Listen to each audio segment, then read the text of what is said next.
जिंदगी की असली उड़ान अभी बाकी है। जिंदगी की असली उड़ान अभी बाकी है। जिंदगी के कई इम्तिहान अभी बाकी है। अभी तो नापी है हमने मुट्ठी भर जमीन भर। अभी तो नापी है हमने मुट्ठी भर जमीन केवल। अभी तो सारा आसमान जीतना बाकी है। आज से जिस दिव्य सत्संग से हम लोग गुजरेंगे वो हमारे लिए जितना दिव्य सत्संग होगा उतना ही आपके और हमारे सब लोगों के लिए जीवन निर्माण की एक खास कार्यशाला होगी, एक खास वर्कशॉप होगा। एक ऐसा वर्कशॉप जो आप में से हर किसी व्यक्ति को आगे बढ़ने में मदद करेगा।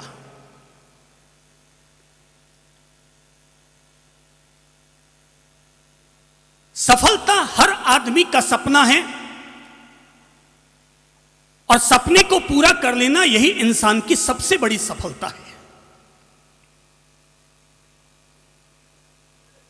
सफलता के मायने केवल इतने से नहीं हैं कि इंसान अपने करियर की ऊंचाई को छुए, बल्कि सफलता का मतलब है इंसान अपने जीवन को हर ओर से सुखी, समृद्ध और खुशहाली से भरे।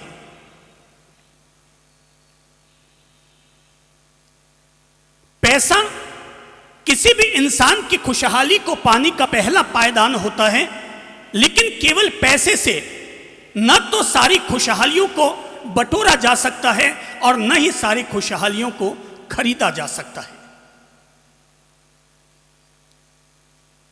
सच्चा खुशहाल और सफल व्यक्ति तब कहलाता है जब हम में से हर कोई इंसान भौतिक रूप से समृद्ध हो, मानसिक रूप से प्रसन्न हो, पारिवारिक रूप से सब में आपस में प्रेम और संप हो, सामाजिक दृष्टि से हम सब लोग नैतिक और परोपकार से जुड़े हुए हैं।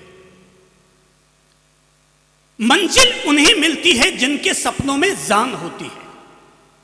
मंजिल उन्हें मिलती है जिनके सपनों में जान होती है। केवल पंख लगने से कुछ नहीं होता, हौसलों से ही उड़ान होती है। चौराहे पर गुब्बारा बेचने वाले एक व्यक्ति से एक बच्चे ने पूछा कि सर, आपके गुब्बारे आसमान तक पहुंच रहे हैं। इन गुब्बारों में कोई काला, पीला, नीला, हरा, अलग अलग तरह के, सब अलग अलग तरह के ये आपके गुब्बारे हैं। अलग अलग रंगों के गुब्बारे आसमान को उड़ते जा रहे हैं। इन्हें देखकर मेरे मन में एक जिज्ञासा हो रही है कि जिस तरह से आपके नीले, हरे, पीले, सफेद रंग के गुब्बारे आसमान की ऊंचाइयों तक पहुंच रहे हैं, क्या इसी तरह से एक काले कलूटे रंग का गुब्बारा भी क्या आसमान की ऊंचाइयों को छू सकता है? गुब्बारा बेचने वाले व्यक्ति ने बच्चे को देखा, घुंघराले बाल, काला कलूटा हबसी जैसा। और जैसे ही उसने बच्चे को देखा, बच्चे को अपने करीब बुलाया, सिर पर हाथ रखा और सिर पर हाथ रख करके कहा, बेटा, जिंदगी में इस बात को हमेशा याद रखना कि दुनिया में कोई भी गुब्बारा अपने रंग, रूप और जाति के कारण आसमान की ऊंचाइयों को नहीं छूता, बल्कि गुब्बारे के भीतर भरी जाने वाली गुणवत्ता के आधार पर ही, योग्यताओं के आधार पर ही कोई भी गुब्बारा आसमान की ऊंचाइयों को छुआ करता है। बच्चे ने गुब्बारा बेचने वाले व्यक्ति से जीवन का मर्म समझ लिया और जीवन का मर्म समझकर उसने आज ये जीवन का पहला पाठ पढ़ा था कि दुनिया में कोई भी व्यक्ति जन्म, जाति, रंग और रूप के कारण आसमान की ऊंचाइयों को नहीं छूता। आसमान की ऊंचाइयों को छूने के लिए आदमी को अपनी योग्यता और गुणवत्ताओं का विकास करना होता है। बच्चे ने तब अपने आप को वो गुब्बारा बना लिया, ऐसा गुब्बारा जो काला होकर के भी आसमान की ऊंचाइयों को छुए। बच्चा जीवन में आगे बढ़ता रहा, पढ़ता रहा। बच्चा जीवन में आगे बढ़ता रहा, पढ़ता रहा, संघर्ष करता रहा और जीवन में आगे बढ़ते बढ़ते ऐसी भी स्थिति आ गई कि उसे कई सालों तक जेल में भी रहना पड़ा अपने देश और राष्ट्र के लिए। लेकिन वही बच्चा आगे जाकर के दक्षिण अफ्रीका का एक महान राष्ट्रपति नेल्सन मंडेला बना। वही बच्चा आगे जाकर के नेल्सन मंडेला बना। अगर कोई भी व्यक्ति आज आप कौन हैं, क्या हैं, ये बात महत्वपूर्ण नहीं है, बल्कि महत्वपूर्ण ये है कि आप और हम अपनी ओर से कौन सी नई ऊंचाइयों को छू सकते हैं। मेरी ऊंचाइयों को छूने के लिए मुझे मार्ग तय करना होगा और आपकी ऊंचाइयों को छूने के लिए आपको अपने मार्ग तलाशने होंगे। कल तक जो बच्चा गुल्ली डंडा खेला करता था, लेकिन गुल्ली डंडा खेलते खेलते भी वो बच्चा इतना आगे बढ़ता चला गया कि इस देश का महान क्रिकेटर सचिन तेंदुलकर बन गया। कल तक जिस बच्चे पर माँ बाप 2 पैसा खर्च करते हुए भी सोचते थे कि बेटियों को पढ़ाना चाहिए कि नहीं पढ़ाना चाहिए, लेकिन वही बच्चे अपने जीवन में आगे बढ़ने की तमन्ना के चलते वो निरंतर बढ़ती रही और इतनी आगे बढ़ती रही कि हिंदुस्तान से अमेरिका गए और एक दिन अमेरिका से ठेठ चांद लोक तक पहुंचने वाली वही लड़की कल्पना चावला बनी। दूसरों की बात अगर छोड़ भी दूं, आज हम अगर अपने देश पर ही अपने ध्यान को केंद्रित करते हैं तो बचपन में जिस व्यक्ति का पिता गुजर चुका था, वही व्यक्ति जो गली और मोहल्ले में ढोलक बजा करके चारानी और आठानी कमाया करता था, वही बच्चा जब अपने जीवन में आगे बढ़ने का रास्ता प्राप्त कर लेता है तो सफलता की उस ऊंचाइयों को छूता है कि इस देश का सबसे महान संगीतकार A.R. रहमान बन जाता है। बचपन में नेत्रहीन के रूप में पैदा होने वाला बच्चा कलकत्ता के मंदिरों में बैठ करके हारमोनियम बजाने वाला बच्चा कि हारमोनियम बजाता 1 रुपया 2 रुपया एक दिन का कमाया करता, लेकिन वही बच्चा जब अपने जीवन में तरक्की के सही रास्तों को प्राप्त करता है तो वही व्यक्ति और वही बच्चा आगे जाकर के हमारे देश का महान संगीतकार रविंद्र जैन बनता है। ये है इंसान के आगे बढ़ने की तमन्नाएं। कल तक जो बच्चा लोगों के द्वारा खाए जाने वाली इमली के बीजों को इकट्ठा करता और इमली के बीजों को इकट्ठा करके पसेरी की दुकान में जाकर बेचा करता, और उससे जो 1 पाव इमली के बीज बेचने से जो उसे 1 आने मिला करता था, उसी 1 आना 2 आना 4 आना की अपनी किताबें खरीद करके 1 आना 2 आना और 4 आना की किताबें खरीद करके पढ़ने वाला वही बच्चा इस देश का महान राष्ट्रपति अब्दुल कलाम बना। कल तक जो पत्थर रस्तों में बिखरता रहा, रस्तों में रखड़ता रहा, वही पत्थर मंदिर का भगवान बना। और कल तक चाय बनाने वाला बच्चा आज इसी देश का प्रधानमंत्री नरेंद्र मोदी बना। रास्ता हमें तलाशना होगा, रास्ता हमें बनाना होगा। नदी अपना रास्ता खुद बना लेती है अगर उसे कोई रास्ता देने वाला नहीं मिलता। कोई अगर तुम्हारा साथ दे तो अच्छी बात है, कोई अगर तुम्हारा साथ ना दे तब भी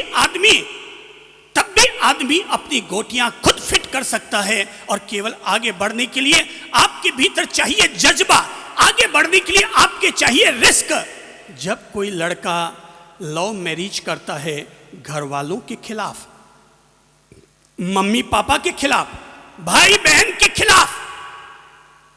जब आदमी अपनी रिस्क पर इश्क कर सकता है तो आदमी अपने जीवन में आगे बढ़ने के लिए अपनी रिस्क पर अपने लिए प्रगति के मैदान और क्यों नहीं चुन सकता। अपने लिए अगर कोई भी व्यक्ति, मैं कहा करता हूं कि अगर किसी भी बच्चे का निर्माण करना है तो केवल माँ बाप के सानिध्य में मत रखो, बल्कि बच्चों को अगर तुम मैदान दोगे, बच्चों को अगर मैदान दोगे तो अपने आप फुटबॉल खेलना सीखेंगे। बच्चा हो सकता है बच्चा घर में बोले कि मम्मी लौकी नहीं भाती, तेरी ये लौकी नहीं भाती, टिंडी भिंडी नहीं भाती। पर जब आप उसे किसी गुरुकुल में भर्ती कर देंगे तो 3 साल में उसे सब चीजें भानी शुरू हो जाएगी। न केवल खाने पीने में वो सब चीजों को खाना पीना पसंद करना शुरू कर देगा, बल्कि जीवन के हर वातावरण में रहना भी उसे आ जाएगा। कुम्हार घड़े को बनाता है, लेकिन घड़े को बनाते समय कुम्हार केवल ऊपर से प्यार नहीं करता, कुम्हार 2 काम करता है, अंदर से सहलाता है और ऊपर से टिकाता है। अंदर से सहलाता है और ऊपर से टिकाता है। किसी भी इंसान का निर्माण कभी भी प्यार में नहीं हुआ।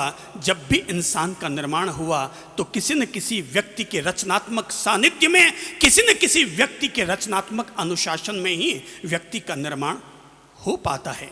मैं अगर अपने बचपन की बात करूं, मेरे पिता बड़े कड़क अनुशासन के व्यक्ति थे। इतने कड़क अनुशासन के व्यक्ति थे कि अगर हमारी 350 पेज की एक कॉपी होती और उस 350 पेज की कॉपी में एक अगर गलती रह जाती, कितनी? मैं जिस पिता के अंडर में पला हुआ हूं, उसने अपने बच्चों की कभी एक गलती भी माफ नहीं की। 5 गलती और 10 गलती नहीं, बल्कि कभी एक गलती भी माफ नहीं की। मुझे आज भी अपनी जांग याद रहती है। उस जमाने में प्लाटो पेन आया करता था, निब से लिखा जाने वाला पेन। और जब मेरे पिता कॉपी जांच रहे होते, उस पूरी कॉपी में अगर कहीं एक जगह गलती उन्हें दिख जाती तो उनके हाथ में रहने वाला प्लाटो पेन सीधा मेरी जांग में अंदर जाता था और वापस निकलता था तो निब के साथ खून निकल कर आता। मेरी जांग पर आज भी बारीक बारीक 10, 5, 15 ऐसे निशान मुझे मिल जाते हैं और जो मुझे जिंदगी भर याद दिलाते हैं कि तेरे पिता ने कभी तेरी एक गलती माफ नहीं की, तू भी अपनी जिंदगी में कभी अपनी एक भी गलती अपने लिए माफ मत करना। जो व्यक्ति अपनी एक भी गलती को कभी माफ नहीं करता, उस व्यक्ति के द्वारा जिंदगी में कभी गलती नहीं हो सकती। उस व्यक्ति के द्वारा जिंदगी में कभी गलती नहीं हो सकती। आज हिंदुस्तान के बड़े बड़े पब्लिशर हमारी किताबों को अपने लिए आदर्श मानते हैं और यह मानकर चलते हैं कि जरा चंद्रप्रभ की किताब में देख लो कि उस व्यक्ति ने वहां पर कॉमा लगाई है या नहीं लगाई। अगर उस व्यक्ति ने कॉमा नहीं लगाई तो कोई ना कोई रीजन जरूर होगा। आज भी अगर पता चल जाए मेरी अमुक स्थान पर अमुक कमी रह गई, तो जब तक उसका करेक्शन न करवा दूं, उस किताब को वापस मार्केट में नहीं आने देता हूं। क्योंकि अपनी गलती एहसास होने पर उस गलती को माफ कर देना, यही इंसान की पहली सबसे बड़ी गलती हो जाती है कि आदमी अपनी गलती को ठीक नहीं करता और अपनी गलती को खुद माफ कर जाता है। गलतियां अगर माफ करनी है तो दूसरे की गलतियों को माफ करो, पर गलतियों को कभी माफ नहीं किया जाना चाहिए तो खुद की गलतियों को खुद के द्वारा कभी माफ नहीं किया जाना चाहिए। अगर आपसे कभी गलती हो जाए, मुझे नहीं पता, आपसे अगर गलती हुई, छोटे थे तो पापा ने डांटा, पर अपन सब अब बड़े हो गए, कौन हमें डांटेगा? हमारी गलती हो जाने पर हमें कौन डांटेगा? मैं कहूंगा भाई, अपनी गलतियों को ठीक करने के लिए, जैसे आप बच्चे की गलती को ठीक करने के लिए उठा के चांटा टिकाते हैं, मैं कहूंगा आपसे अगर गलती हो जाए तो चूक मत खाना और उठा के खुद के गाल पर एक चांटा टिका देना, ताकि दोबारा वो गलती तुमसे ना हो। गलतियों को सुधारने से ही इंसान के जीवन में प्रगति के द्वार खुलते हैं। गलतियों को सुधारने से ही इंसान के जीवन में प्रगति के द्वार खुलते हैं। हर आदमी सुखी होना चाहता है, सुखी होगा तब जब इंसान को मिलेगी सफलता। सफलता चाहता है, लेकिन सफलता आएगी कहां से? हर आदमी सफलता पाने के लिए रोज दिन में 8 घंटे, 10 घंटे, 12 घंटे मेहनत करता है।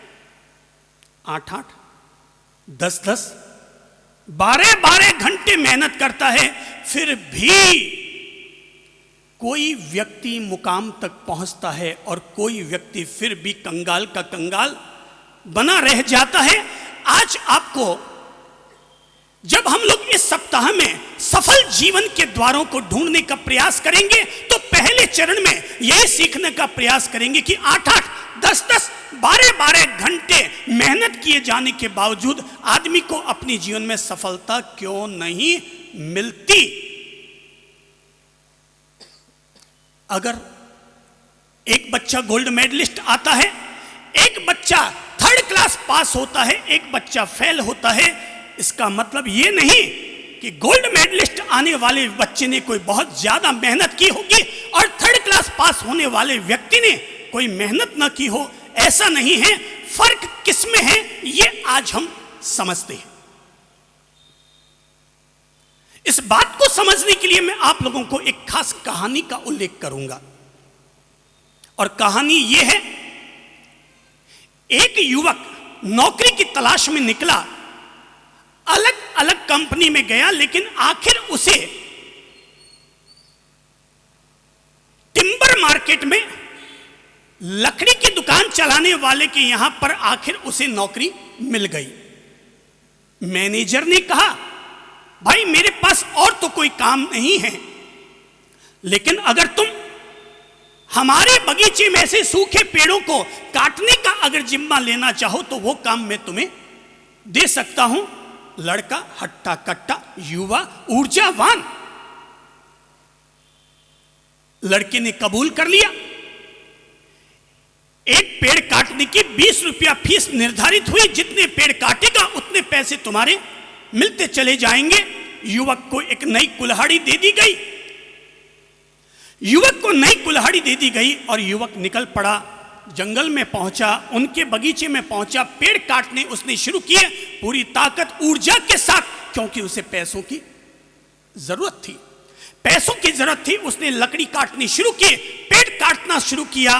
दिन भर 8 घंटे तक उसने जम के मेहनत की और सूर्यास्त होने तक उसने 7 पेड़ काट डाले। उसे लगा, आज मैंने पहले दिन 140 रुपये कमाए हैं, कल मैं और ज्यादा मेहनत करूंगा, क्योंकि अभी तक तो मुझे पेड़ काटने का तजुर्बा भी नहीं था।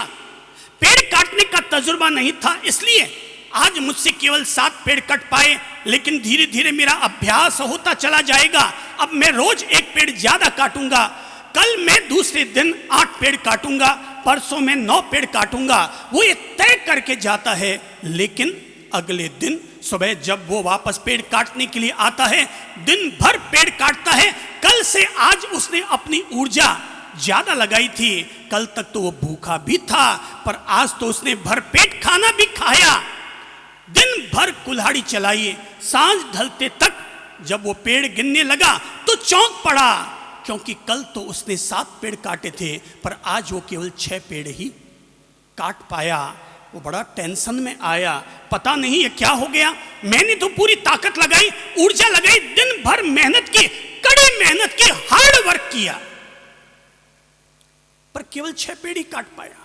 उसने सोचा कल मैं ज्यादा पेड़ काटूंगा। उसने अगले दिन भी, तीसरे दिन भी उसने पेड़ काटे, लेकिन वो पेड़ केवल 5 ही काट पाया। वो डिप्रेस्ड होता चला जा रहा था, ये क्या हो रहा है, मुझे पूरी ताकत लगा रहा हूं, हर रोज पहले से ज्यादा ताकत लगा रहा हूं, लेकिन फिर भी पेड़ कम कम कम होते चले जा रहे हैं। चौथे दिन 4 पेड़ काट पाया, 5वें दिन 3 पेड़ काट पाया, 6ठे दिन 2 पेड़ काट पाया, 7वें दिन 1 पेड़ भी उससे पूरा कट नहीं पा रहा था। सांझ हो गई, लेकिन पेड़ की डालियां नीचे गिर ही नहीं पा रही थी, लगातार तोड़ता चला जा रहा था। आखिर पसीना पसीना हो गया, एक किनारे बैठ गया, तभी मैनेजर की नजर उस पर पड़ी और मैनेजर ने आकर पूछा, क्या बात है भाई, तुम इतने परेशान क्यों नजर आते हो? युवक ने कहा, मैनेजर साहब, हालात ही कुछ ऐसे हैं कि मैंने हर रोज एक पेड़ ज्यादा काटना चाहा, मगर हर रोज एक पेड़ कम कम कम होता चला गया। मैं समझ नहीं पा रहा हूं कि आखिर इसकी वजह क्या हुई। मैनेजर ने ध्यान दिया, उसके भुजाओं पर ध्यान दिया। भुजाएं 7 दिन तक मेहनत करते करते और ज्यादा बलिष्ठ हो चुकी थी। आखिर सब चीजों को देखने के बाद मैनेजर ने उस युवक से कहा, भाई जरा अपनी कुल्हाड़ी दिखाना। उसने कुल्हाड़ी दिखाई। मैनेजर ने ऊपर अंगूठा चलाया, अंगूठे पर कोई असर ना हुआ, अंगूठे पर कोई असर ना हुआ। मैनेजर ने पूछा, ऐ युवक, क्या तुमने इन 7 दिनों में कभी कुल्हाड़ी पर धार भी लगाई? बोले, नहीं सर, मैंने कभी धार नहीं लगाई, मुझे धार लगाना आता भी नहीं है। मैनेजर ने कहा, ऐ मेरे भाई, जिंदगी भर इस बात को याद रखना कि आदमी केवल हार्ड वर्क की बदौलत ऊंचाई नहीं छूता। ऊंचाई को छूने के लिए आदमी को शार्प वर्क करना जरूरी होता है। आदमी को केवल हार्ड वर्क करना जरूरी नहीं होता, आदमी को आगे बढ़ने के लिए शार्प वर्क करना जरूरी होता है। तुमने अपनी भुजाओं की ताकत खूब लगाई, मगर तुमने कुल्हाड़ी पर धार देने का काम नहीं किया। और यही बात हम सब लोगों के लिए एक चुनौती के रूप में आपके सामने पेश कर रहा हूं। दुकान आप जाते हैं, नौकरी करने के लिए आप जाते होंगे, लेकिन सवाल यह है, हार्ड वर्क तो आप करते हैं, लेकिन शार्प वर्क करते हैं या नहीं करते? यही आपके लिए एक प्रश्न चिन्ह है, यही आपके लिए एक सबसे बड़ी चुनौती है। आदमी अगर नौकरी के लिए जाता है, आदमी को जब नौकरी तय होती है तब कहा जाता है रोजाना तुम्हें 9 घंटे जॉब करना है। लेकिन जॉब पर जाने वाला आदमी आधे घंटे लेट जाता है, आधे घंटे पहले निकलना चाहता है, दिन में 4 दफा चाय में, बीड़ी सिगरेट में अपना समय बर्बाद करता है। 9 घंटे के जॉब को वो केवल 5 घंटे तक ही वहां पर अपने कर्तव्य और दायित्व देता है। ऐसा मत समझिएगा कि सेठ आपको देख नहीं रहा, वो सब कुछ देख रहा है। जब 3 महीने बीतेंगे तो सेठ की कभी भी इच्छा नहीं होगी कि वो आपकी सैलरी बढ़ाए। लेकिन जो व्यक्ति 9 घंटे के जॉब पर जाता है, पर वहां पर आधे घंटा पहले पहुंचता और आधे घंटे बाद तक भी अपना काम करता है, ऐसा करके उसने अपने हार्ड वर्क को शार्प वर्क के रूप में तब्दील किया और 3 महीने बाद अपने आप सेठ आपकी सैलरी को दोगुना कर देगा। सेठ आपकी सैलरी को दोगुना कर देगा। हम में से हर किसी व्यक्ति के लिए सोचने की बात है, चाहे व्यापार हो, पढ़ाई हो, रसोई घर हो, चाहे नौकरी हो, चाहे अगर आप धर्म आराधना करते हो, हम में से हर कोई व्यक्ति इस बात के लिए विचार करे, हम लोग हार्ड वर्क तो खूब करते हैं, लेकिन अपनी कुल्हाड़ी पर धार देते हैं या नहीं देते। जाकर केवल दुकान पर बैठ जाते हैं, ग्राहक आ गया तो माल बेच दिया, पर अगर ग्राहक न आया तो, हाँ, ग्राहक आया तो माल बेच दिया। ऐसा आदमी, भाई लोगों, जब हमारा मकान बनता है, मकान में 3 लोग काम करते हैं, एक होता है मजदूर, एक होता है मिस्त्री और एक होता है आर्किटेक्चर। एक होता है मजदूर काम करता है 9 घंटे, मिस्त्री काम करता है 7 घंटे, आर्किटेक्चर काम करता है आधे घंटे। पर जो परिणाम एक मजदूर और मिस्त्री नहीं ला पाता, वो परिणाम एक आर्किटेक्चर ले आता है। वजह सोचो, सोच कर सोचो, वजह क्या होगी?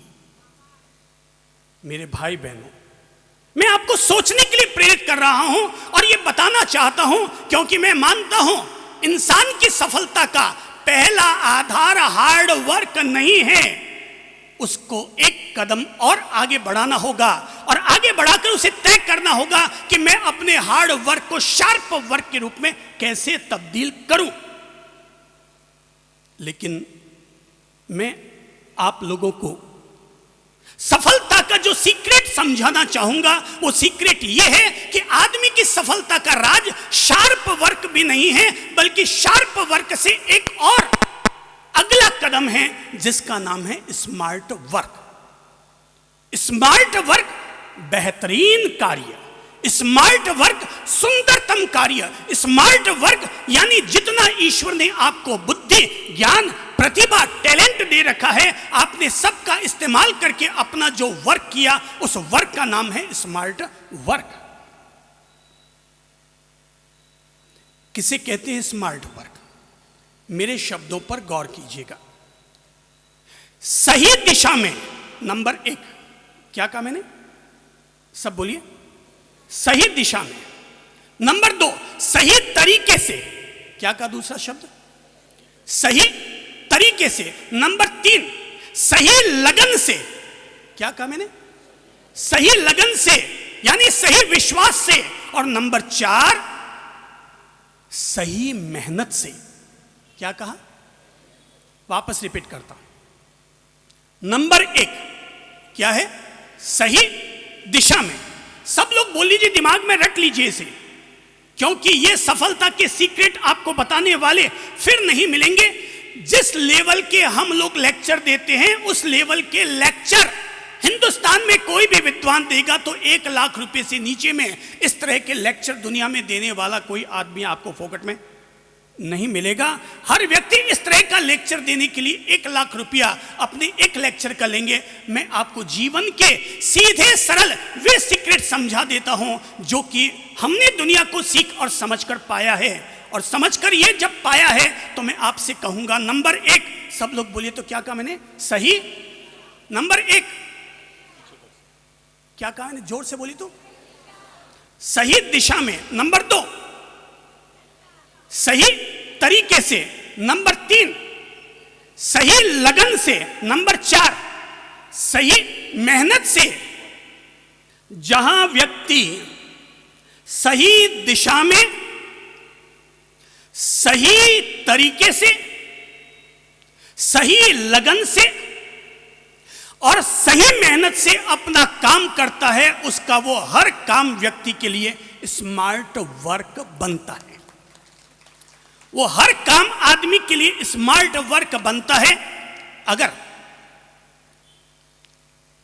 एक पल के लिए विचार कीजिए, स्टूडेंट्स लोग विचार करें और ये देखें कि उनकी कॉलेज या स्कूल में कुछ बच्चे ऐसे हैं जो हमेशा पढ़ने में आगे रहते हैं, कुछ बच्चे ऐसे हैं जो बिल्कुल आधे सुस्त होकर के स्कूल में आते हैं।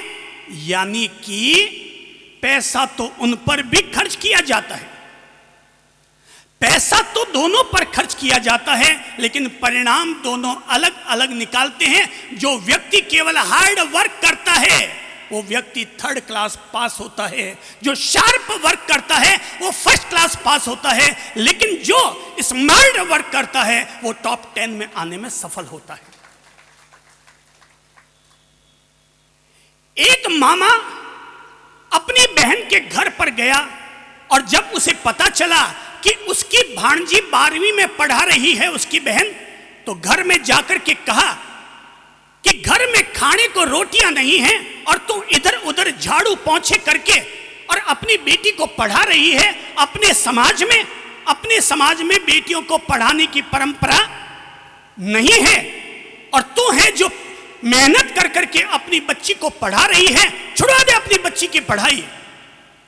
बहन कुछ न बोल पाई, भाई अंट संट बोलता चला गया और जब अंट संट बोलकर चला गया तो भांजी ने अपनी मां से कहा कि मां, मामा मन में आए वैसा बोलकर चले गए।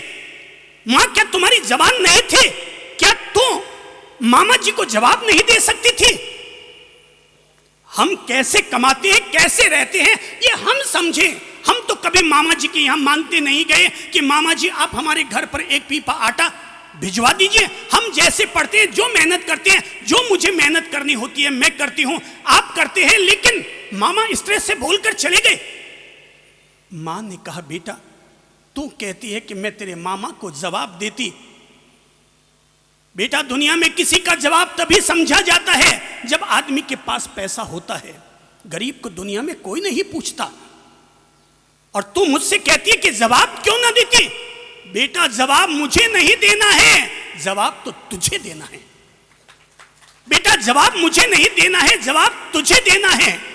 और जवाब अगर तू अपने मामा जी को सही तौर पर देना चाहती है तो बेटा फीस की व्यवस्था तो मैं तेरे लिए झाड़ू पोंछे की व्यवस्था करके, अरे झाड़ू पोंछे लगा लगा कर मैं तेरे लिए फीस की व्यवस्था करती हूं। अब जवाब तुझे देना है बेटा। अब देखती हूं इस साल जब परिणाम आए परीक्षा के, तो परीक्षा के परिणाम तू ऐसे लेकर के आ कि जवाब हमें अपनी जबान से नहीं बल्कि अपने परिणाम से हमारे जवाब निकल करके आए। उस बच्ची के मन में मामा और मां की बात ऐसी गांठ कर गई, उसने उसी दिन से पढ़ाई करनी शुरू कर दी और इतनी तबीयत से दिल लगा करके उसने पढ़ाई की। दिन में भी रात में भी सारे फुट नोट्स तैयार करती रहती, सारे पॉइंट्स नोट करती रहती। सारे पॉइंट्स उसे दिमाग में ऐसे उसके फीड हो गए जैसे कि कंप्यूटर में सारी चीजें फीड होती है। मामा जब जब आता 2-4 अंट संट बोल के चला जाता। लेकिन एक दिन जब परीक्षा परिणाम निकल कर आया तो मामा ने जैसे ही अखबार उठाया तो अखबार उठाकर देखकर चौंक पड़ा, क्योंकि राजस्थान पत्रिका और दैनिक भास्कर, दैनिक नवज्योति के फर्स्ट पेज पर उस लड़की का फोटो छपा हुआ था जो कि राजस्थान के 12वीं क्लास में टॉप 10 में आने में सफल रही। एक ऐसी लड़की जिसकी मां ने झाड़ू पोंछे लगा लगा कर अपने बच्चे की पढ़ाई की व्यवस्था की और उसने अपने शार्प वर्क के चलते अपने वर्क को उसने शार्प वर्क बनाया। कल तक वो केवल हार्ड वर्क करती थी, आज उसने शार्प वर्क बनाया। वो टॉप 10 गोल्ड मेडलिस्ट होने में सफल रही और उस बच्ची का नाम है तमन्ना चौधरी। उस बच्ची का नाम है तमन्ना चौधरी। अगर कोई भी व्यक्ति अपने वर्क को अगर स्मार्ट वर्क में तब्दील कर देगा, आज आपने खाना बनाया, आज आपने भोजन बनाया, मेहनत कर डाली, बनाया और रख दिया, ये हुआ हार्ड वर्क। पर आपने खाना बनाने के बाद उसे चखा, स्वाद का संतुलन बिठाया, ये हुआ शार्प वर्क। लेकिन आपने भोजन परोसने से पहले फुलके भी अगर आप बना रही हैं, एक मोटी रोटी भी बनाई, एक पतली रोटी भी बनाई, आपने बाजरी की भी एक रोटी बनाकर रख दी, आपने सब्जी थी लेकिन सब्जी को भी आपने अलग अलग 2 तरीके से आपने बनाकर रखा। आपका भोजन भी हो गया स्मार्ट वर्क। वही भोजन स्मार्ट वर्क के रूप में तब्दील हो गया। आप दुकान पर जाकर बैठे, 8 घंटा वहां जाकर बैठे, ये हुआ हार्ड वर्क। आपने मार्केट का पता किया, आज कल के मार्केट में कौन सा कपड़ा चल रहा है, कैसी साड़ियां चल रही है, कैसे कपड़े चले हैं, कैसे शूटिंग की क्या डिजाइनें चल रही है। आप अगर अपना दिमाग उस बारीकी की चीज पर देते हैं, ये हो गया आपका शार्प वर्क। पर आप अपनी दुकान से निकलकर और बड़े बड़े मॉल में जाकर के ऑर्डर लेकर के आते हैं, ये हो गया स्मार्ट वर्क। भाग्य अगर तुम्हारी दुकान पर चलकर न आए, तो तुम खुद भाग्य का दरवाजा खटखटाने के लिए आगे निकल पड़ो। तुम खुद अपने भाग्य का दरवाजा खटखटाने के लिए आगे निकल पड़ो। भाई लोगों, याद रखना, हमारा जीवन तो क्रिकेट का खेल है। और जरा क्रिकेट को हाथ में लो तो बल्ले को हाथ में लो। मैं गेंद फेंक रहा हूं, जरा हाथ में लो तो अपने हाथ में क्रिकेट पकड़िए, सभी लोग बल्ला पकड़िए और मैं सब तक गेंद फेंक रहा हूं और ये उठाई और गेंद मारी। क्या आप तक आई? गेंद आई? नहीं आई ना, मुझे पता था नहीं आई। ये जीवन क्रिकेट का एक खेल है, इसमें हर गेंद बल्ले पर नहीं आती है, इसमें हर गेंद बल्ले पर नहीं आती। सामने वाला 6 गेंद मारता है, पहली गेंद बेकार जाती है, दूसरी गेंद बेकार जाती है, तीसरी गेंद बेकार जाती है। टेंशन मत कीजिए कि यार कोई भी गेंद पर मैं रन नहीं ले पा रहा हूं, 5वीं गेंद भी बेकार गई, रन नहीं ले पाया। तुम तुम्हारे केवल स्मार्ट वर्क पर भरोसा करो, 6ठी गेंद पर तुम्हारा 6 छक्का लगना तय हो जाएगा। भगवान हर किसी व्यक्ति के जीवन में अपॉर्चुनिटी देता है, अवसर देता है। अब ये कौन सी गेंद पर जाकर छक्का लगेगा ये किसी के पता नहीं है, किसी के लिए भविष्यवाणी नहीं की जा सकती। कंस ने भगवान कृष्ण को मारने के लिए एक एक बच्चे को मारना शुरू किया, क्योंकि उसने समझा था, वो कहते हैं 8वीं संतान मारेगी, तो बोले 8वीं संतान मारेगी तो वो 8वीं वाली कौन सी होगी? बोले समय का चक्का तो चक्के की तरह, समय का चक्र तो चक्के की तरह है, और चलते हुए चक्के में कब कौन सी तीली पहली होगी और कौन सी तीली 8वीं होगी ये कोई पता नहीं चलता। इसलिए उसने हर तीली पर हर बच्चे को उसने मारना शुरू कर दिया था, क्योंकि उसे अपनी मौत को मारना था। मैं कहूंगा जीवन में आने वाला हर कदम हम में से हर किसी व्यक्ति को जागरूक होना चाहिए, क्योंकि कब कौन सा अवसर बन जाए, अब कौन सा अवसर हमें अपना परिणाम दे जाए, ये कुछ कहा नहीं जा सकता। हम में से हर किसी व्यक्ति को स्मार्ट वर्क की कला सीख लेनी चाहिए। कपड़े पहने, हार्ड वर्क किया, स्मार्ट वर्क हुआ कि शार्प वर्क हुआ? ध्यान दीजिए। चेहरा आज आपने आईने में संवारा, याद कीजिए केवल हार्ड वर्क हुआ या हमने स्मार्ट वर्क तक अपने चेहरे को पहुंचा दिया? अगर मैं बोल रहा हूं, अगर हम बोल रहे हैं और बोलते हुए ये पूरी तरह ध्यान रखते हैं, आज हमने केवल हार्ड वर्क किया या स्मार्ट वर्क किया?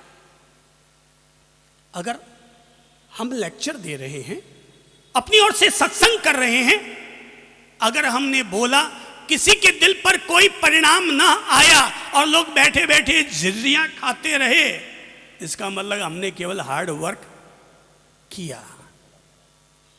हमने केवल हार्ड वर्क किया। पर लोग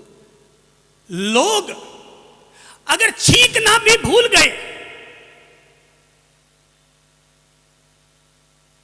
देश में हमें लोग अगर सुनते हैं ना, तो इसलिए सुना जाता है क्योंकि सुनते सुनते व्यक्ति एक जान एक आत्मा हो जाते हैं। और हमारा इसलिए दावा रहता है कि अगर हमारे लेक्चर में 10,000 लोग बैठे हैं, आप 10 जुकाम वाले लोगों को यहाँ सामने ला करके बैठा दो, वो अगर पूरे 1.5 घंटे में एक बार भी खांसी कर लिया, छींक कर ले, तो हमें कह देना, वो भूल जाएगा। यही है अपने हार्ड वर्क को शार्प वर्क बनाने का स्वरूप, उसकी कला की। यहाँ आकर के आदमी छींकने वाला छींक भूल जाएगा, खांसने वाला खांसी करना भूल जाएगा। ये है हमने हार्ड वर्क को शार्प वर्क बनाया। और यहाँ से जाने के बाद अगर आपने अपने जीवन में उस चीज को उतार लिया, तो ये हुआ स्मार्ट वर्क। हर चीज आदमी की स्मार्ट वर्क होनी चाहिए। Be smart, live smart, work smart. क्या कहा बोलिए तो?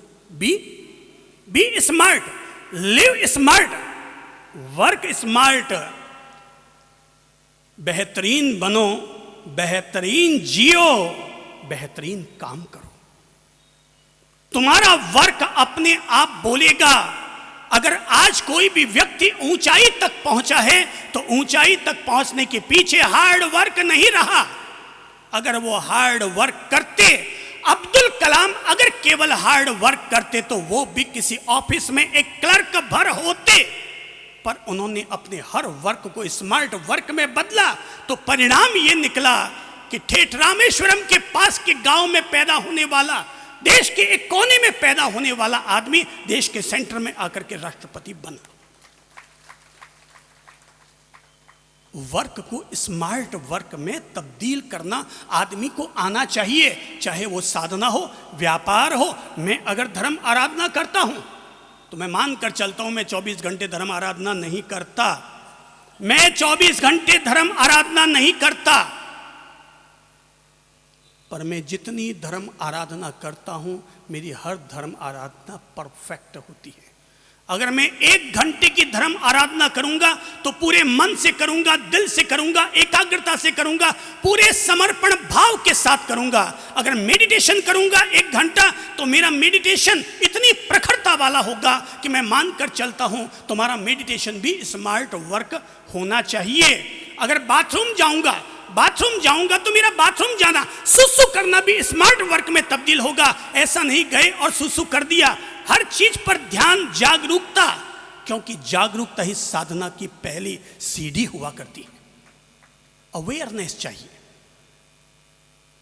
और यही वजह है कि अगर दुनिया में हम जैसे लोग, जिनका न कोई पंथ, न कोई परंपरा, न परंपरा वालों का कोई बहुत बड़ा सपोर्ट, मगर फिर भी देश भर में चलते हैं, क्योंकि हमारा वर्क हमेशा स्मार्ट वर्क होता है। हर वर्क को हम अपनी ओर से स्मार्ट वर्क में तब्दील करते हैं। मंजिल उन्हें मिलती है जिनके सपनों में, बोलो तो, जान होती है। मंजिल उन्हें मिलती है जिनके सपनों में जान होती है। केवल पंख लगने से कुछ नहीं होता, हौसलों से उड़ान होती है। मैं खास तौर पर आप लोगों के लिए एक खास तौर पर कविता पाठ आप लोगों से करवाना चाहूंगा। चलिए सब लोग बोलेंगे।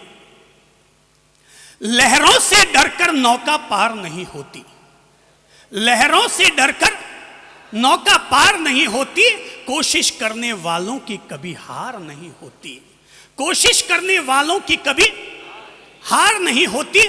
लहरों से डरकर नौका पार नहीं होती, कोशिश करने वालों की कभी हार नहीं होती। नन्ही चींटी, क्या औकात हो सकती है उसकी? अपन सब लोग तो 6 फुट के हैं, 5.5 फुट के हैं। नन्ही चींटी कभी प्रेरणा लेना उसको देखकर, कभी प्रेरणा लेना एक चिड़िया को देखकर। आपने अगर गौर किया हो, एक चिड़िया अगर अपना घोंसला बनाती है, मैंने चिड़िया से सीखा है, मैंने चिड़िया से जीवन का पाठ सीखा है। चिड़िया एक एक तिनका उठाकर लेकर जाती है, चिड़िया एक एक तिनका उठाकर लेकर जाती है, और ले जाकर केवल पटकती नहीं है।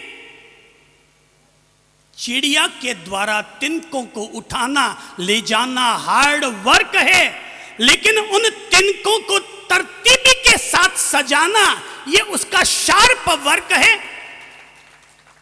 और अगर तूफानी हवाएं चल जाए, तब भी पेड़ की टहनी पर लटका हुआ चिड़िया का घोंसला टूट नहीं पाता। चाहे पेड़ पूरा टूट जाए, मगर वो चिड़िया का घोंसला नहीं टूट पड़ता। इसका मतलब है चिड़िया ने स्मार्ट वर्क किया, जिसके चलते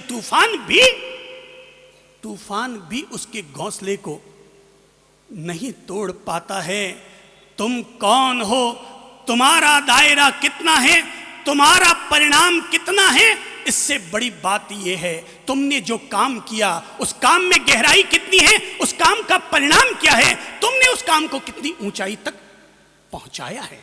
इसीलिए मैं कहूंगा, नन्ही चींटी जब दाना लेकर चलती है, नन्ही चींटी, सब बोलिए तो, नन्ही चींटी जब दाना लेकर चलती है, चढ़ती दीवारों पर 100 बार फिसलती है, चढ़ती दीवारों पर 100 बार फिसलती है। मन का विश्वास रगों में साहस भरता है, मन का विश्वास रगों में साहस भरता है। चढ़कर गिरना, गिरकर चढ़ना, चढ़कर गिरना, गिरकर चढ़ना नहीं अखरता है। आखिर उसकी मेहनत बेकार नहीं होती, कोशिश करने वालों की कभी हार नहीं होती। आखिर उसकी मेहनत बेकार नहीं होती, कोशिश करने वालों की कभी हार नहीं होती, कोशिश करने वालों की कभी हार नहीं होती। आपने गोताखोरों के बारे में सुन रखा है, डुबकियां सिंधु में गोताखोर लगाता है। क्या कहा? डुबकियां सिंधु में गोताखोर लगाता है, जा जाकर खाली हाथ लौट कर आता है। डुबकियां सिंधु में गोताखोर लगाता है, जा जाकर खाली हाथ लौट कर आता है। मिलते नहीं सहज ही मोती गहरे पानी में, मिलते नहीं सहज ही मोती गहरे पानी में, पर मुट्ठी उसकी खाली हर बार नहीं होती, पर मुट्ठी उसकी खाली हर बार नहीं होती। अरे कोशिश करने वालों की कभी हार नहीं होती, कोशिश करने वालों की कभी हार नहीं होती। असफलता एक चुनौती है। अगर जिंदगी में कभी असफलता मिल जाए तो हार मत मानना, हार जाओ पर हार मत मानो। आज अगर पिट गए तो क्या हुआ, कल वापस हिट हो जाएंगे। आज अगर पिट गए तो क्या हुआ, कल हिट हो जाएंगे। इसीलिए कहूंगा असफलता एक चुनौती है, इसे स्वीकार करो।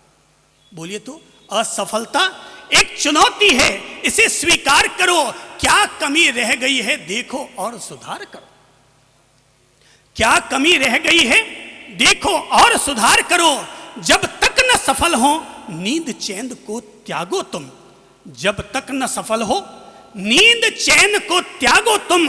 संघर्ष का मैदान छोड़कर मत भागो तुम, संघर्ष का मैदान छोड़कर मत भागो तुम। अरे कुछ किए बिना ही जय जयकार नहीं होती, कुछ किए बिना ही जय जयकार नहीं होती। कोशिश करने वालों की कभी हार नहीं होती, कोशिश करने वालों की कभी हार नहीं होती। लहरों से डरकर नौका पार नहीं होती, कोशिश करने वालों की कभी हार नहीं होती, कोशिश करने वालों की कभी हार नहीं होती। ऐ मेरे भाई लोगों, कोशिश अगर दिल से की जाएगी तो परिणाम जरूर आएगा। अगर कोई आदमी कील ठोकना चाहता है,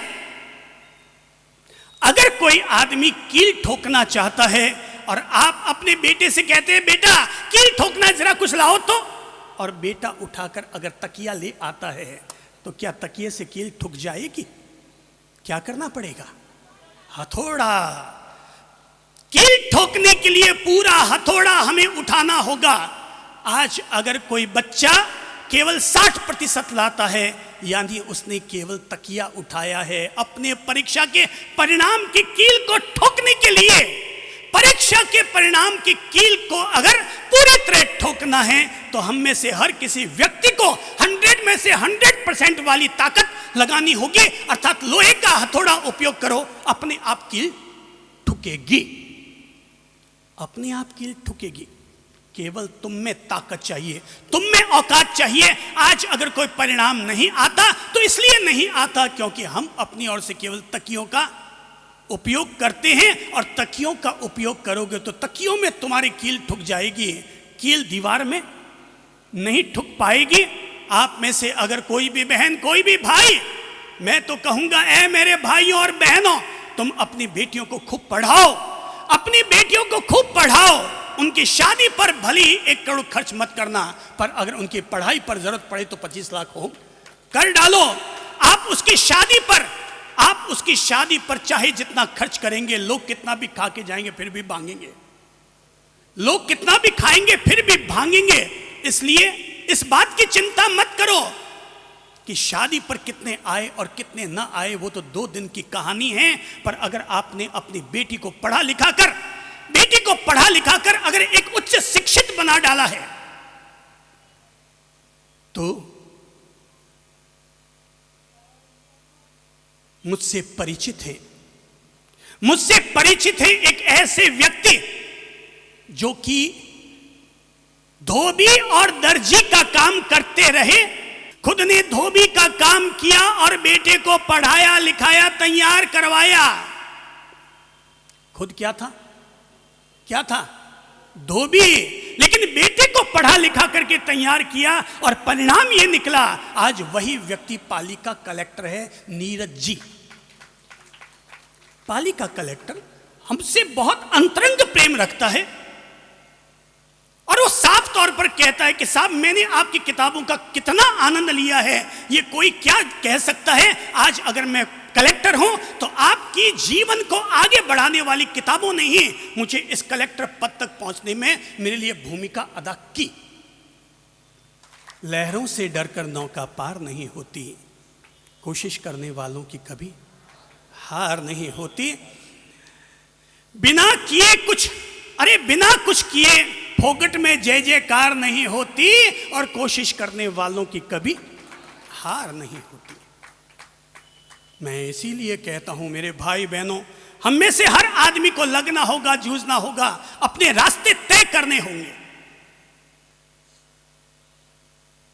जो लोग सफल हुए हैं, जो लोग आगे बढ़े हैं, जरा उन लोगों से पूछो, जरा उन लोगों से पूछो कि तुम आगे कैसे बढ़े, क्या रास्ते तुमने पाए कि जिनके चलते आज तुम इतने आगे बढ़े हो, हम क्यों नहीं बढ़ पाए।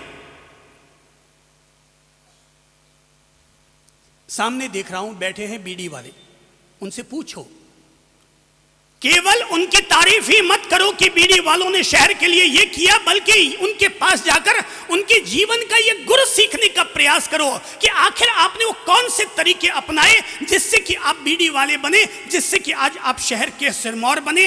आप उनसे जाकर पूछो और पूछ करके वे सिद्धांत, वे तौर तरीके अपने जीवन के साथ लागू करो। उन्होंने 20 साल में अपने आप को यहां तक पहुंचाया, अगर आप भी उन सिद्धांतों को अपनाएंगे, क्या आने वाले 20 साल के बाद आप वहां तक नहीं पहुंचेंगे?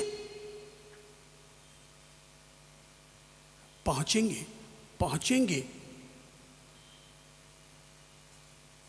मेरा एक छोटा भतीजा था, पंकज, उसकी मम्मी जी का देहावसान हो गया, तो अपना मन लगाने के लिए वो हमारे पास आकर के रहने लग गया। छोटा सा बच्चा था, 16-17 साल का बच्चा। और जब वो आया तो आते समय केवल अपने साथ 2-5 हज़ार ही लेकर के आया। तो जब हमने उससे पूछा तेरे लिए और पैसे, तो बोले मुझे पैसों की ज़रूरत नहीं है, अपने माँ बाप के पास इतना तो सीख कर आया हूँ कि ज़िंदगी में पैसे कैसे कमाए जाते हैं। और तब मैं देखा करता था वो बाज़ार से बटन लेकर के आता था, जापान, चाइना, हांगकांग, सिंगापुर के बटन लेके आता। तो मैं देखता था यार वो करता क्या है, समझ में नहीं आता था। वो बटन ले लेकर के आता, इतने सारे बटन लेके आता, शर्ट के बटन। तो दिन में मार्केट में घूमता और शाम के वक्त आते समय बटन लेके आता और ला करके जो रंगीरे होते हैं ना, तो रंगीरे जो रंग में अलग अलग कपड़े तैयार करते हैं, वैसे ही वो अलग अलग तरह के रंग लेकर के आता और बर्तन में रंग पकाता, बटन उसमें डालता और वापस अगले दिन निकालकर कपड़े से पोंछकर फिर पैक करके और अगले दिन सुबह निकल जाता। मैं एक दिन उससे पूछने लगा, मैंने कहा यार तू ये करता क्या है, ये बटनों को डाल रहा है इसमें और ये रंग भर भर के लाता है, करता क्या है? बोले साहब दिन भर तो ऑर्डर लेके आता हूँ, दिन भर तो ऑर्डर लेके आता हूँ, और जिस जिस कलर के ऑर्डर मिलते हैं बटन के, शाम को बैठकर वो कलर तैयार करता हूं और अगले दिन उनकी सप्लाई करता हूं। बटन का काम छोटा सा काम होता है, लेकिन बटन का काम कर करके वो छोरा करोड़पति हो गया। बटन का काम कर करके। काम कौन सा है ये बात गौण है। बात ये है तुमने किस काम को कितना महत्व दिया, किस काम को कहाँ किस ऊंचाई तक तुमने पहुंचाया, किस काम को तुमने किस मुकाम तक पहुंचाया, किस ऊंचाई तक पहुंचाया। यही बात महत्वपूर्ण हुआ करती है। ऐ मेरे भाई बहनों, ऐ मेरे भाई बहनों, अगर आप लोग अपने जीवन में स्मार्ट वर्क का अगर सिद्धांत सीख लेते हैं, नंबर 1 कौन सा कार्य स्मार्ट वर्क? सही दिशा में। नंबर 1 बोलिए तो, सही दिशा में। नंबर 1 सही दिशा में। नंबर 2 सही तरीके से। नंबर 3 सही लगन से। नंबर 4 सही मेहनत से। ये 4 शब्द दिमाग में रटो, अभी इसी समय रटो। यही है स्मार्ट, किसी भी वर्क को स्मार्ट वर्क बनाने का तरीका। नंबर 1 सही दिशा में। नंबर 2 सही तरीके से। नंबर 3 सही लगन से। और नंबर 4 सही मेहनत से। नंबर 1 है सही दिशा में। हम जो काम कर रहे हैं उसकी दिशा कौन सी है, उसका लक्ष्य कौन सा है?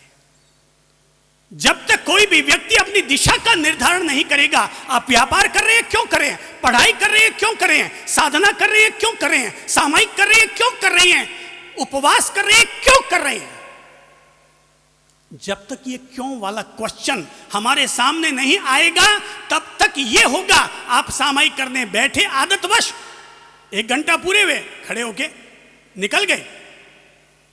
आपने उपवास किया, पारना हुआ, खेल खत्म, जब तक कोई व्यक्ति उसकी दिशा का निर्धारण नहीं करेगा कि मैं ये उपवास क्यों करता हूं, सामायिक क्यों कर रहा हूं, मंदिर क्यों जा रहा हूं, पढ़ाई क्यों कर रहा हूं, व्यापार क्यों कर रहा हूं, जब तक आदमी उसकी दिशा और लक्ष्य तय नहीं करेगा तब तक वो उसको परिणाम तक नहीं पहुंचा पाएगा।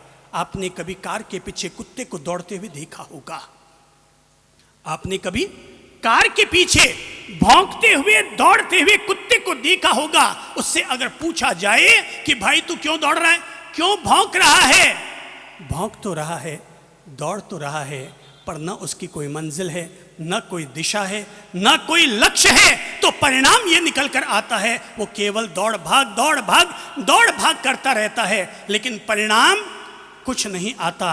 अगर दो फुटबॉल की टीमें आमने सामने खड़ी कर दी जाए, दो फुटबॉल की टीमें आमने सामने खड़ी कर दी जाए, अगर आप लोगों को ही कह दिया जाए पुरुष एक टीम में पुरुष होंगे और एक टीम में महिलाएं होंगी, फुटबॉल की गेंद बीच में रख दी जाती है, आओ भाई खेलो, 1 घंटे का खेल है मगर दोनों तरफ में गोल पोस्ट नहीं है, तैयार होंगे आप खेलने को? हैं? बोले खेल तो लेंगे पर खेलने का कोई परिणाम नहीं होगा, क्योंकि ये तय ही नहीं हो पाएगा कि कौन जीता और कौन हारा।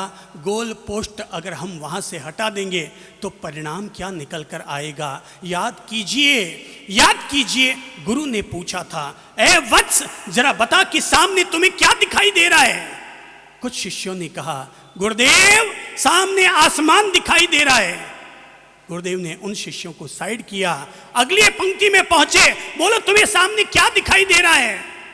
शिष्यों ने कहा, गुरुदेव सामने पेड़ दिखाई दे रहा है। गुरुदेव अगली पंक्ति में पहुंचे, शिष्यों की अगली पंक्ति में पहुंचे और पूछा, तुम्हें सामने क्या दिखाई दे रहा है? शिष्यों ने कहा, गुरुदेव पेड़ की एक डाल दिखाई दे रही है। और आगे पहुंचे, पूछा, तुम्हें क्या दिखाई देता है? बोला, मुझे सामने चिड़िया दिखाई दे रही है। अगली पंक्ति में एक ही शिष्य होता है और उसका नाम होता है अर्जुन, और उससे जब पूछा जाता है तुम्हें क्या दिखाई दे रहा है, उसने कहा सर आंख दिखाई दे रही है। उसने कहा सर आंख दिखाई दे रही है। गुरुदेव ने पीठ थपथपाते हुए कहा, तूने मेरा राज समझ लिया, अरे तूने मेरी धनुर्विद्या का रहस्य समझ लिया। जिस व्यक्ति के सामने जितना स्पष्ट और बारीक लक्ष्य होता है वो आदमी उतना ही तीर संधान करने में सफल होता है, वो आदमी उतना ही तीर संधान करने में सफल होता है। और उसी का परिणाम ये निकलता है कि द्रौपदी का स्वयंवर पूरा हिंदुस्तान न जीत पाया, क्योंकि ऐसी कठिन शर्त थी कि उल्टी चलती हुई मछली पर नीचे पानी में झांक करके तीर संधान करना है और उसकी आंख का भेदन करना है। यह काम वही व्यक्ति कर पाएगा जिस व्यक्ति के जीवन में सही दिशा और सही लक्ष्य को तय करने का बोध उसे प्राप्त है। अब अगर आप में से और मुझसे किसी को भी व्यक्ति से अगर अपन पूछें, भाई तेरा लक्ष्य क्या है, सोचो, 2 पल के लिए सोचो, क्या है लक्ष्य? किसी को पूछो, भाई तू जी क्यों रहा है, कोई जवाब नहीं आएगा। तेरा लक्ष्य क्या है, कोई जवाब नहीं आएगा। किसी भी महिला से पूछो आपका लक्ष्य क्या है, भाई जी रहे हैं, खाना बनाते हैं, टाबरों को पालते हैं, बस हो गया, और हमारा भला क्या लक्ष्य होगा। आपसे पूछे कोई भाई कि आपका लक्ष्य क्या है, भाई दुकान जाते हैं, 2 पैसे कमा के वापस आ जाते हैं, अपने बच्चों में अपनी घर गृहस्थी में खुश हैं।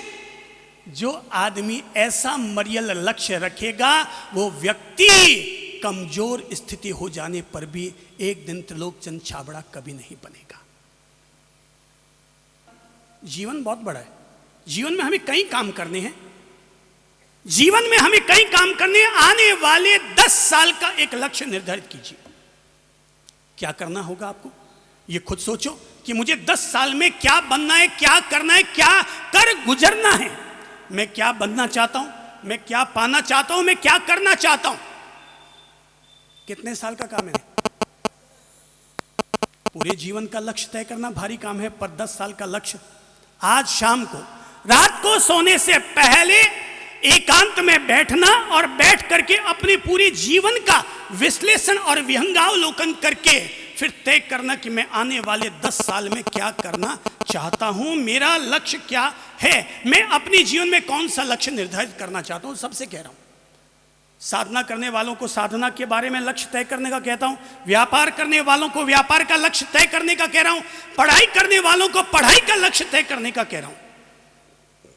पूरे जीवन का लक्ष्य तय करो तो ठीक है, 1 साल का लक्ष्य तय करो तो ठीक है, पर 10 साल का लक्ष्य तो तय करो, क्योंकि जब आप 10 साल पूरे बीत जाएंगे तो आपके पास उपसंहार लिखने की योग्यता होनी चाहिए कि मैंने पिछले 10 सालों में क्या खोया और क्या पाया। हमें अपनी वर्क प्लानिंग हमें जरूर तैयार कर लेनी चाहिए कि मैंने अपने जीवन में 10 साल का लक्ष्य तो बना लिया, लेकिन सवाल ये उठता है मैं अपने लक्ष्य को पूरा करूंगा कैसे? वर्क प्लानिंग जरूरी होती है।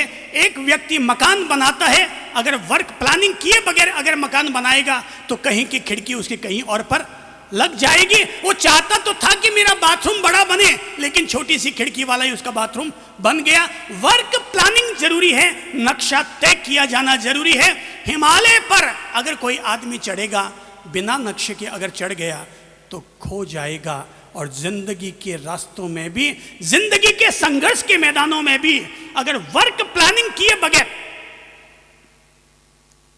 अगर हम आपसे बोलते हैं तो ऐसा मत समझिएगा कि हम आते हैं और बैठ जाते हैं और बोलना शुरू हो जाते हैं। एक लक्ष्य तय करते हैं, आज हम इस विषय पर बोलेंगे, और न केवल बोलेंगे पर बोलने से पहले उसकी वर्क प्लानिंग जरूर करते हैं। सोच लेते हैं कि आज हमें किन किन बिंदुओं पर चर्चा करनी है। दिमाग में, दिमाग के खेत में, दिमाग की धरती पर हमने सारी वर्क प्लानिंग कर रखी है कि हमें किस तरह से अपनी बात मानव समाज के बीच में स्थापित करनी है। अगर वर्क प्लानिंग के साथ आप करेंगे, आपकी हर बात पावरफुल होती चली जाएगी, और बिना वर्क प्लानिंग के करेंगे तो कुछ भी बोल दो, कुछ भी कर लो। वर्क प्लानिंग, टेंट बंधा है, वर्क प्लानिंग चाहिए। वर्क प्लानिंग करना लोगों को नहीं आता तो परिणाम क्या होता है? ठीक है, हम भी देखते हैं भाई, अब ठीक है, छोटा शहर है, चलने दो, कहीं कुछ पड़ा है, कहीं कुछ रखा हुआ है, कहीं वो लटक रहा है। वर्क प्लानिंग नहीं है। वर्क प्लानिंग होने पर कभी बरसाती पानी अंदर नहीं आ सकता। हम लोग वर्क प्लान करना नहीं जानते। हम लोग अपनी चदरिया को तो बिछाना जानते हैं, पर मेरे भाई एक सही परिणाम तक पहुंचाने के लिए किसी भी वर्क को स्मार्ट वर्क के रूप में तब्दील करने के लिए लक्ष्य भी तय करो, वर्क प्लानिंग भी अपनी तय करो।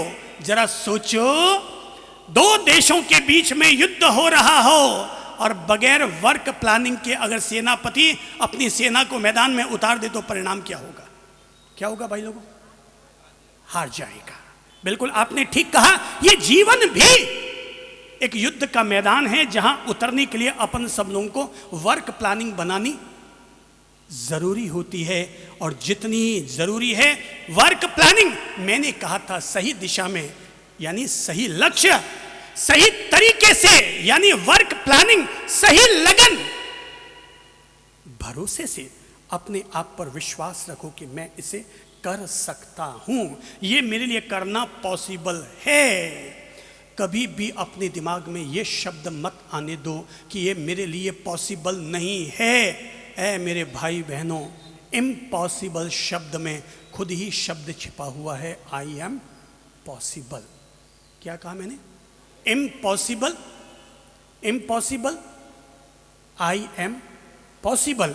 मेरे लिए ऐसा कर पाना मुमकिन है, मैं इसे ऐसा कर सकता हूं।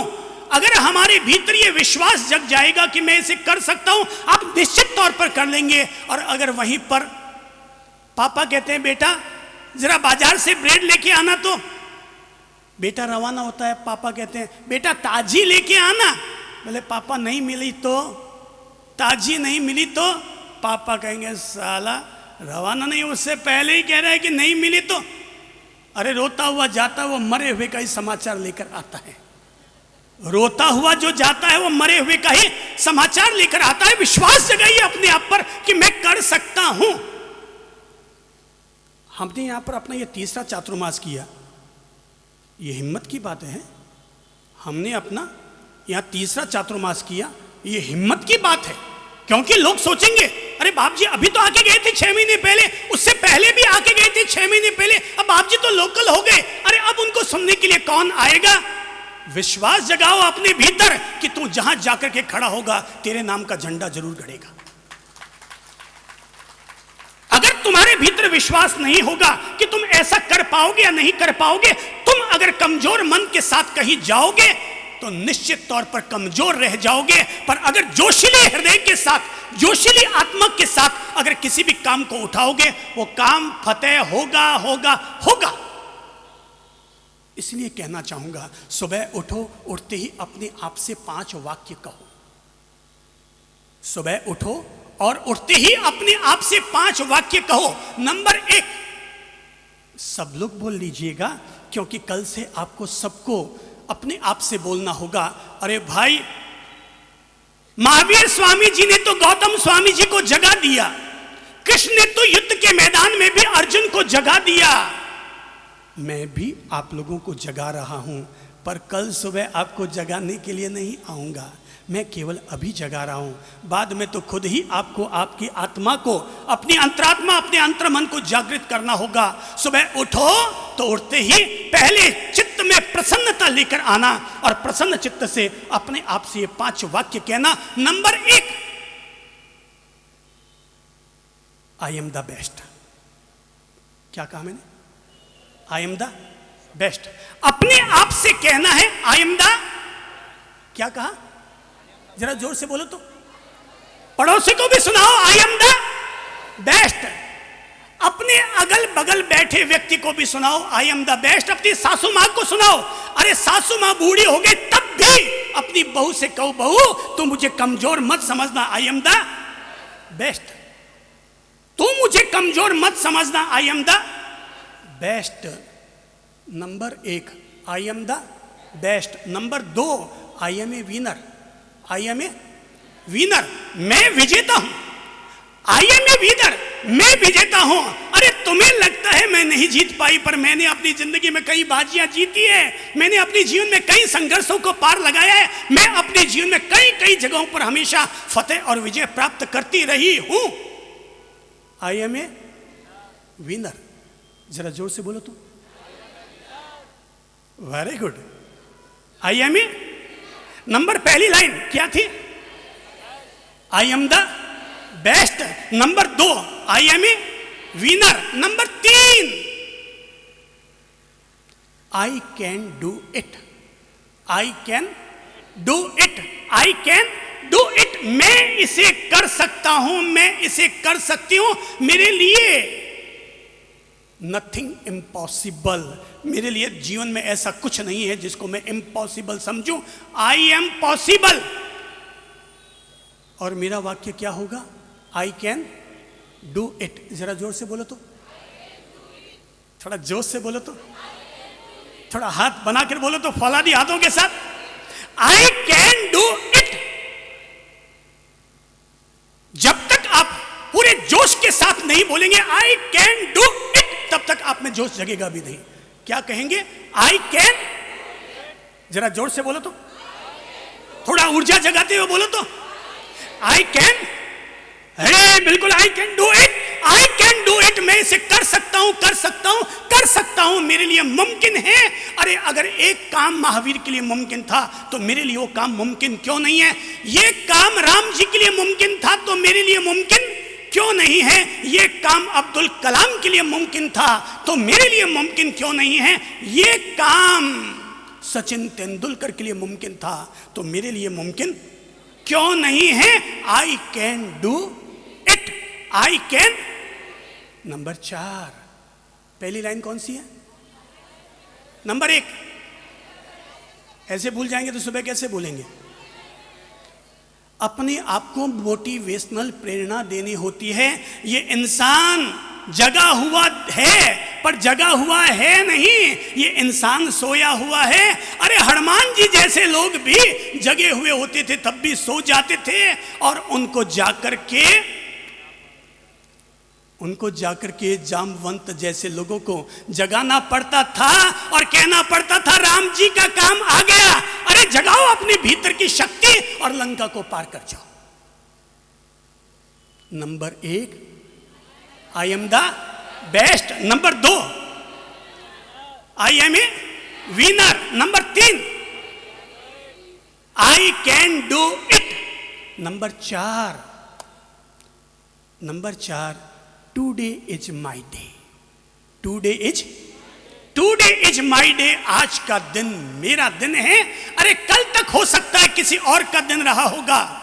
समय का चक्र चला था तो कल का दिन मेरा उसने साथ नहीं दिया, पर आज का दिन जरूर मेरा साथ देगा। साथ इसलिए देगा क्योंकि अगर साथ ना दे रहा होता ईश्वर तो आज के अखबार में कई लोगों के उठावने छपे हुए हैं, मेरा उठावना नहीं है। इसका मतलब टुडे इज माई डे, आज का दिन मेरा दिन है। ईश्वर ने मुझे जीवन दिया है तो आज के दिन वो मुझे कोई ना कोई परिणाम भी जरूर दे सकता है। Today is my day. और अंतिम लाइन है, because God is always with me. God is always with मी, क्योंकि ईश्वर मेरे साथ है। ईश्वर मेरे साथ है। ईश्वर मेरे साथ है। ईश्वर मेरे साथ है। I am a winner, I am the best, I can do it. Today is my day because God is always with me. और अंतिम बात है, पहली थी सही दिशा में, दूसरी थी सही तरीके से, नंबर 3 सही विश्वास सही लगन से, और नंबर 4 है सही मेहनत से। अगर हम लोग सही मेहनत से अगर अपने किसी भी काम को करते हैं, आने वाला कल तुम्हारा होगा। आने वाला कल तुम्हारा होगा।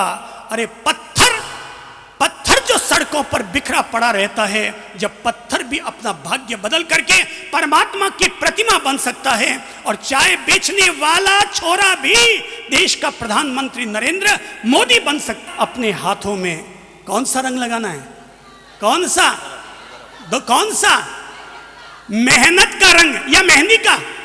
मेहंदी का रंग लगाओगे तो 7 दिन तक रंग रहेगा, पर मेहनत का रंग लगाओगे तो हमारा हर वर्क स्मार्ट वर्क में तब्दील हो।